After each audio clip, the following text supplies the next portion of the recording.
नमस्कार, आप देख रहे हैं सम्राट न्यूज टीवी और मैं हूं आपके साथ हर्षिता कनौजे। उत्तर प्रदेश की योगी सरकार ने राज्य की पीड़ित, संकटग्रस्त और बेसहारा महिलाओं को मुख्य धारा से जोड़ने तथा उन्हें एक सुरक्षित जीवन देने के लिए एक बेहद संवेदनशील और बड़ी योजना पर काम शुरू कर दिया है।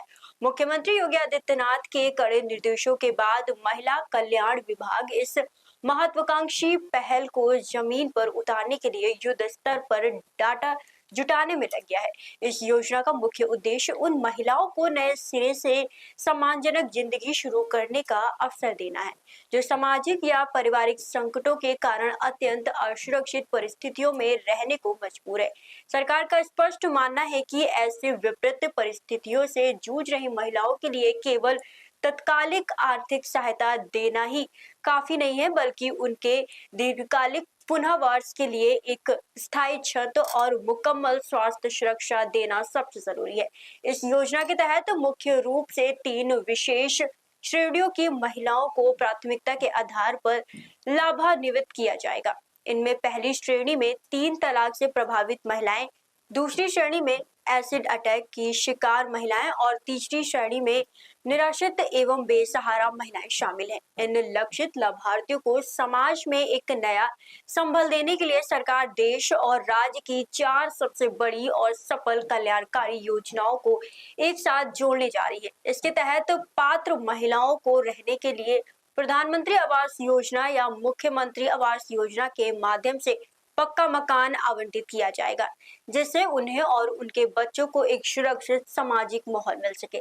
इसके साथ ही उनके इलाज और चिकित्सा संबंधित चिंताओं को दूर करने के लिए उन्हें आयुष्मान भारत, प्रधानमंत्री जन आयोग योजना और मुख्यमंत्री जन आयोग योजना के तहत मुफ्त और कैशलेस इलाज की सुविधा से लैस किया जाएगा। विशेषज्ञों के अनुसार ये पहल इसलिए बेहद खास है क्योंकि ये महिलाओं को आत्मनिर्भर बनाने का एक बहुआयामी प्रयास है। ऐसे अटैक जैसी दर्दनाक घटनाओं से गुजरने वाली महिलाओं को न केवल मानसिक आघात से उभरना होता है, बल्कि उन्हें सालों तक महंगी प्लास्टिक सर्जरी और निरंतर उपचार की जरूरत होती है। वहीं दूसरी ओर 3 तलाक का दंश झेलने वाली महिलाएं अचानक खुद को गंभीर आर्थिक तंगी और सामाजिक असुरक्षा के चौराहे पर आती है।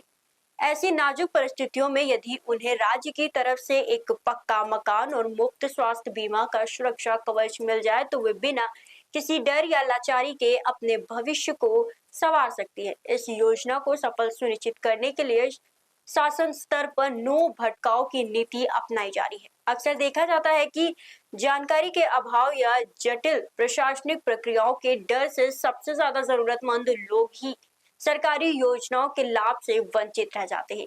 इसी समस्या के समाधान के लिए महिला कल्याण विभाग विभिन्न जिलों में सीधे पात्र महिलाओं का प्रमाणिक और सत्यापित डाटा एकत्र कर रहा है। सरकार का मुख्य प्रयास एक ऐसी एकीकृत व्यवस्था तैयार करना है जिसके अंतर्गत चिन्हित लाभार्थियों को सरकारी दफ्तरों के चक्कर न लगाने पड़े, बल्कि प्रशासन खुद आगे बढ़कर उन्हें इन सभी हकदारियों और सुविधाओं का लाभ सीधे उन तक पहुंचाया जाए।